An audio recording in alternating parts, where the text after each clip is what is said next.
जय श्री कृष्णा। आइए सुनते हैं पूर्णमासी व्रत कथा। द्वापर युग में एक समय की बात है कि यशोदा जी ने कृष्ण से कहा, हे कृष्ण, तुम सारे संसार के उत्पन्न करता, पोषक तथा उसके संहार करता हो। आज कोई ऐसा व्रत मुझसे कहो जिसके करने से मृत्युलोक में स्त्रियों को विधवा होने का भय न रहे तथा यह व्रत सभी मनुष्यों की मनोकामनाएं पूर्ण करने वाला हो। श्री कृष्ण कहने लगे, हे माता, तुमने अति सुंदर प्रश्न किया है। मैं तुमसे ऐसे ही व्रत को विस्तार से कहता हूँ। सौभाग्य की प्राप्ति के लिए स्त्रियों को 32 पूर्णमासियों का व्रत करना चाहिए। इस व्रत के करने से स्त्रियों को सौभाग्य संपत्ति मिलती है। यह व्रत अचल सौभाग्य देने वाला एवं भगवान शिव के प्रति मनुष्य मात्र की भक्ति को बढ़ाने वाला है। यशोदा जी कहने लगी, हे कृष्ण, सर्वप्रथम इस व्रत को मृत्यु लोक में किसने किया था, इसके विषय में विस्तार पूर्वक मुझसे कहो। श्री कृष्ण जी कहने लगे कि इस भूमंडल पर एक अत्यंत प्रसिद्ध राजा चंद्रहास से पालित अनेक प्रकार के रत्नों से परिपूर्ण कातिका नाम की एक नगरी थी। वहां पर धनेश्वर नाम का एक ब्राह्मण था और उसकी स्त्री अति सुशीला रूपवती थी। दोनों ही उस नगरी में बड़े प्रेम के साथ रहते थे। घर में धन धान्य आदि की कमी नहीं थी।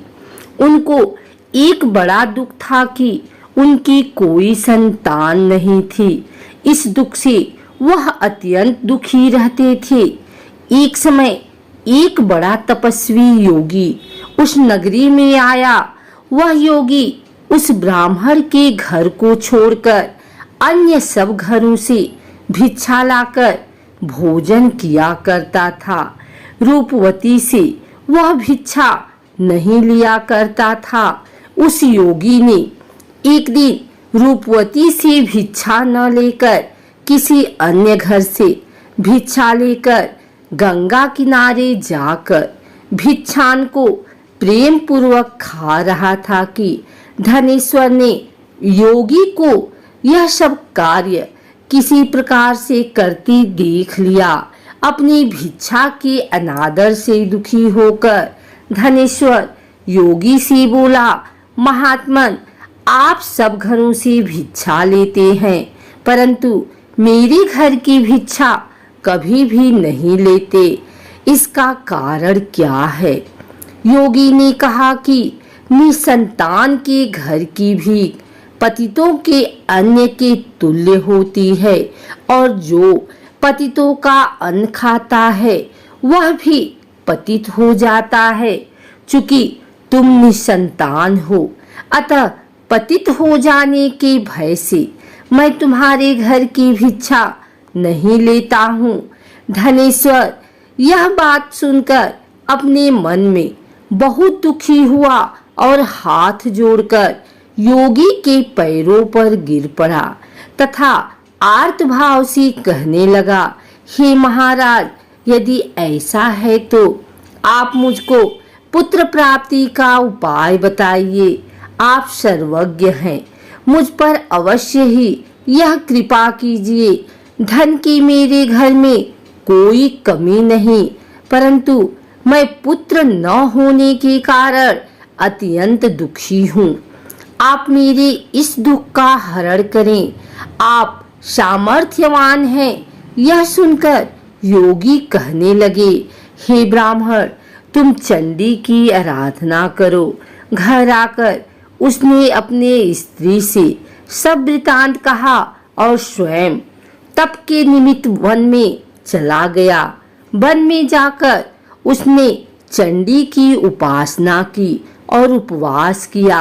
चंडी ने 16वें दिन उसको स्वप्न में दर्शन दिया और कहा, हे धनेश्वर, जा, तेरे पुत्र होगा, परंतु वह 16 वर्ष की आयु में ही मृत्यु को प्राप्त हो जाएगा। यदि तुम दोनों स्त्री पुरुष 32 पूर्णमासियों का व्रत विधि पूर्वक करोगे तो वह दीर्घायु होगा।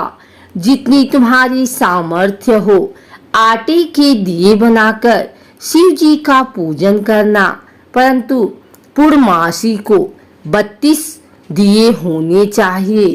प्रातः काल होने पर इस स्थान के समीप ही तुम्हें एक आम का वृक्ष दिखाई देगा। उस पर तुम चढ़कर एक फल तोड़कर शीघ्र अपने घर चले जाना। अपनी स्त्री से सब वृतांत कहना।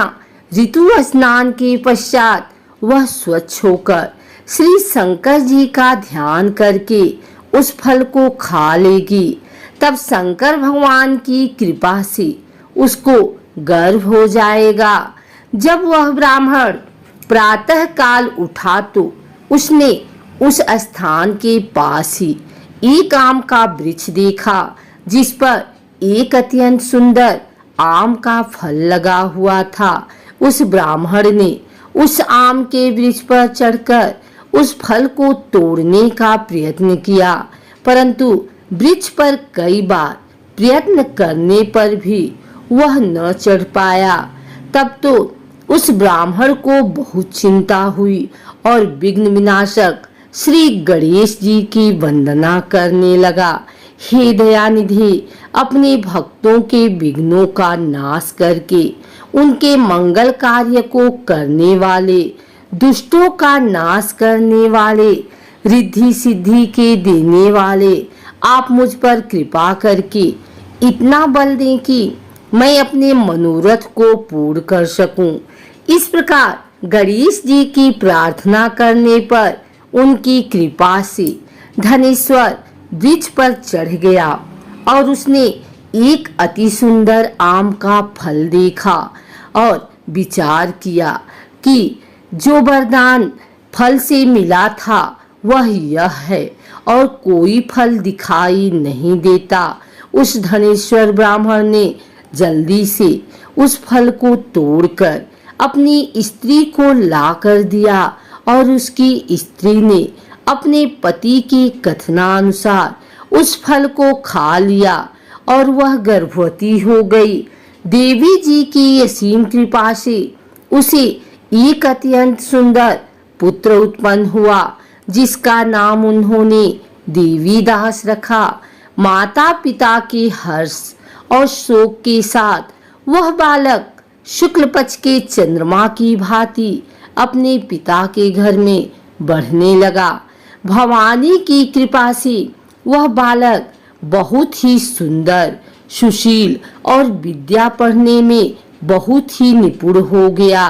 दुर्गा जी की आज्ञानुसार उसकी माता ने 32 पूर्णमासी का व्रत रखना प्रारंभ कर दिया था, जिससे उसका पुत्र बड़ी आयु वाला हो जाए। 16वां वर्ष लगते ही देवीदास के माता पिता को बड़ी चिंता हो गई कि कहीं उनके पुत्र की इस वर्ष मृत्यु न हो जाए। इसलिए उन्होंने अपने मन में विचार किया कि यदि यह दुर्घटना उनके सामने हो गई तो वे कैसे सहन कर सकेंगे।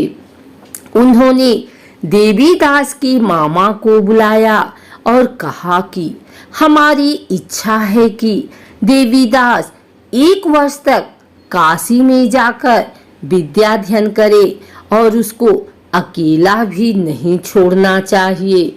इसलिए साथ में तुम चले जाओ और 1 वर्ष के पश्चात इसको वापस लौटा लाना।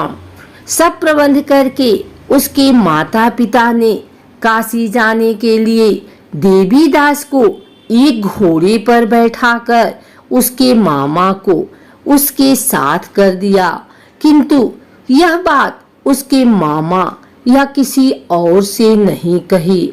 धनेश्वर ने सपत्नीक अपने पुत्र की मंगल कामना तथा दीर्घायु के लिए भगवती दुर्गा की आराधना और पूर्णमासियों का व्रत करना आरंभ कर दिया। इस प्रकार बराबर 32 पूर्णमासी का व्रत पूरा किया। कुछ समय पश्चात एक दिन वह दोनों मामा और भांजा मार्ग में रात्रि बिताने के लिए किसी ग्राम में ठहरे हुए थे। उस दिन उस गांव में एक ब्राह्मण की अत्यंत सुंदरी, सुशीला, विदुषी और गुणवती कन्या का विवाह होने वाला था। जिस धर्मशाला के अंदर वर और उसकी बारात ठहरी हुई थी, उसी धर्मशाला में देवीदास और उसके मामा भी ठहरे हुए थे। संयोगवश कन्या को तेल आदि चढ़ाकर मंडप आदि का कृत्य किया गया तो लग्न के समय वर को धनुर्वात हो गया।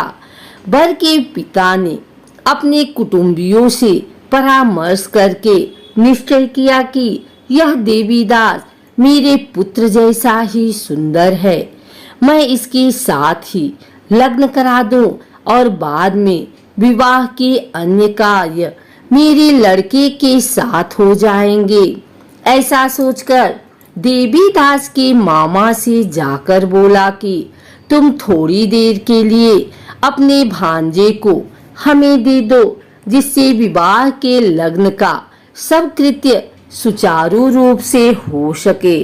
तब उसका मामा कहने लगा कि जो कुछ भी मधुपर्क आदि कन्यादान के समय वर को मिले वह सब हमें दे दिया जाए तो मेरा भांजा इस बारात का दूल्हा बन जाएगा। यह बात वर के पिता ने स्वीकार कर ली, पर उसने अपना भांजा वर बनने को भेज दिया और उसके साथ सब विवाह कार्य रात्रि में विधि पूर्वक संपन्न हो गया। पत्नी के साथ वह भोजन न कर सका और अपने मन में सोचने लगा कि न जाने यह कैसी स्त्री होगी। वह एकांत में इसी सोच में गरम निश्वास छोड़ने लगा तथा उसकी आंखों में आंसू आ गए। तब वधू ने पूछा कि क्या बात है, आप इतने उदासीन व दुखी क्यों हो रहे हैं।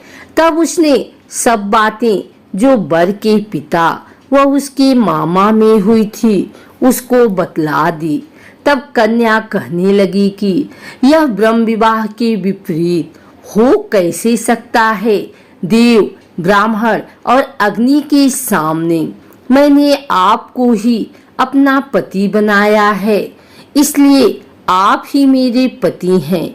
मैं आपकी ही पत्नी रहूंगी, किसी अन्य की कदाप नहीं। तब देवीदास ने कहा, ऐसा मत करिए, क्योंकि मेरी आयु बहुत थोड़ी है। मेरे पश्चात आपकी क्या गति होगी। इन बातों को अच्छी तरह विचार कर लो। परंतु वह दृढ़ विचार वाली थी, बोली कि जो आपकी गति होगी वही मेरी गति होगी। हे स्वामी, आप उठिए और भोजन करिए, आप निश्चय ही भूखे होंगे। इसके बाद देवीदास और उसकी पत्नी दोनों ने भोजन किया तथा शेष रात्रि वे सोते रहे। प्रातःकाल देवीदास ने अपनी पत्नी को 3 नगों से जड़ी हुई एक अंगूठी दी, एक रुमाल दिया और बोला, हे प्रिय, इसे लो और संकेत समझकर स्थिर चित्त हो जाओ। मेरा मरण और जीवन जानने के लिए एक पुष्प वाटिका बना लो, उसमें सुगंधि वाली एक नव मल्लिका लगा लो। उसको प्रतिदिन जल से सींचा करो और आनंद के साथ खेलो कूदो तथा उत्सव मनाओ। जिस समय और जिस दिन मेरा प्राणांत होगा ये फूल सूख जाएंगे और जब ये फिर हरे हो जाएं तो जान लेना कि मैं जीवित हूँ। यह बात निश्चय करके समझ लेना, इसमें कोई संशय नहीं है। यह समझाकर वह चला गया।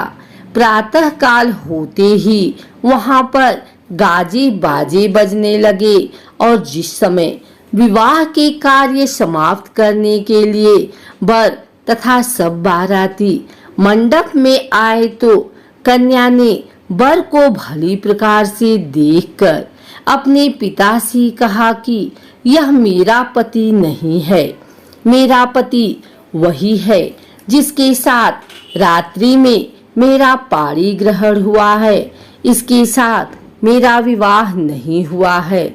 यदि यह वही है तो बताए कि मैंने इसको क्या दिया।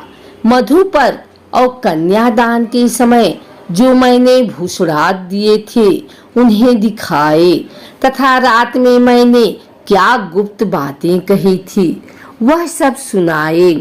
पिता ने उसके कथनानुसार वर को बुलवाया। कन्या की यह सब बातें सुनकर वह कहने लगा कि मैं कुछ नहीं जानता। इसके पश्चात लज्जित होकर वह अपना सा मुंह लेकर चला गया और सारी बारात भी अपमानित होकर वहां से लौट गई। भगवान श्री कृष्ण बोले, हे माता, इस प्रकार देवीदास काशी विद्याध्ययन के लिए चला गया। जब कुछ समय बीत गया तो काल से प्रेरित होकर एक सर्प रात्रि के समय उसको डसने के लिए वहां पर आया। उस विषधर के प्रभाव से उसके शयन का स्थान चारों ओर से विष की ज्वाला से विषैला हो गया, परंतु व्रतराज के प्रभाव से उसको काटने न पाया, क्योंकि पहले ही उसकी माता ने 32 पूर्णमासी का व्रत कर रखा था। इसके बाद मध्याह्न के समय स्वयं काल वहां पर आया और उसके शरीर से उसके प्राणों को निकालने का प्रयत्न करने लगा, जिससे वह मूर्छित होकर पृथ्वी पर गिर पड़ा। भगवान की कृपा से उसी समय पार्वती जी के साथ श्री शंकर जी वहां पर आ गए। उसको मूर्छित दशा में देखकर पार्वती जी ने भगवान शंकर से प्रार्थना की कि हे महाराज, इस बालक की माता ने पहले 32 पूर्णिमा का व्रत किया था, जिसके प्रभाव से हे भगवान आप इसको प्राणदान दे। भवानी के कहने पर भक्तवत्सल भगवान श्री शिव जी ने उसको प्राणदान दिए। इस व्रत के प्रभाव से काल को भी पीछे हटना पड़ा और देवीदास स्वस्थ होकर बैठ गया। उधर उसकी स्त्री उसके काल की प्रतीक्षा किया करती थी। जब उसने देखा कि उस पुष्प वाटिका में पत्र पुष्प कुछ भी नहीं रहे तो उसको अत्यंत आश्चर्य हुआ, और जब वह वैसे ही हरी भरी हो गई तो वह जान गई कि वह जीवित हो गए हैं। यह देखकर वह बहुत प्रसन्न मन से अपने पिता से कहने लगी कि पिताजी, मेरे पति जीवित हैं, आप उनको ढूंढिए। जब 16वां वर्ष व्यतीत हो गया तो देवीदास भी अपने मामा के साथ काशी से चल दिया। इधर उसके ससुर उसको ढूंढने के लिए अपने घर से जाने ही वाले थे कि वह दोनों मामा भांजा वहां पर आ गए। उसको आया देखकर उसका ससुर बड़ी प्रसन्नता के साथ अपने घर में ले आया। उस समय नगर के निवासी भी वहां इकट्ठे हो गए और सबने निश्चय किया कि अवश्य ही इसी बालक के साथ इस कन्या का विवाह हुआ था। उस बालक को जब कन्या ने देखा तो पहचान लिया और कहा कि यह तो वही है जो संकेत करके गया था। तदुपरांत सभी कहने लगे कि भला हुआ जो यह आ गया, और सब नगरवासियों ने आनंद मनाया। कुछ दिन बाद देवीदास अपनी पत्नी और मामा के साथ अपने ससुर के घर से बहुत सा उपहार आदि लेकर अपने घर के लिए प्रस्थान किया। जब वह अपने गांव के निकट आ गया तो कई लोगों ने उसको देखकर उसके माता पिता को पहले ही जाकर खबर दे दी कि तुम्हारा पुत्र देवीदास अपनी पत्नी और मामा के सहित आ रहा है। ऐसा समाचार सुनकर पहले तो उन्हें विश्वास ही नहीं हुआ, किंतु जब और लोगों ने भी आकर उनकी बात का समर्थन किया तो उनको बड़ा आश्चर्य हुआ। लेकिन थोड़ी देर में देवीदास ने आकर अपने माता पिता के चरणों में अपना सिर रखकर प्रणाम किया और उसकी पत्नी ने अपने सास ससुर के चरणों को स्पर्श किया तो माता पिता ने अपने पुत्र और पुत्रवधू को अपने हृदय से लगा लिया और दोनों की आंखों में प्रेमाश्रु बह चले। अपने पुत्र और पुत्रवधू के आने की खुशी में धनेश्वर ने बड़ा भारी उत्सव किया और ब्राह्मणों को भी बहुत सी दान दक्षिणा देकर प्रसन्न किया। श्री कृष्ण जी कहने लगे कि इस प्रकार धनेश्वर 32 पूर्णिमाओं के व्रत के प्रभाव से पुत्रवान हो गया। जो भी स्त्रियां इस व्रत को करती हैं वे जन्म जन्मांतर में वैधव्य का दुख नहीं भोगती और सदैव सौभाग्यवती रहती हैं। यह मेरा वचन है, इसमें कोई संदेह नहीं मानना। यह व्रत पुत्र पौत्रों को देने वाला तथा संपूर्ण मनोकामनाओं को पूर्ण करने वाला है। 32 पूर्णिमाओं के व्रत करने से व्रती की सब इच्छाएं भगवान शिव जी की कृपा से पूर्ण हो जाती हैं।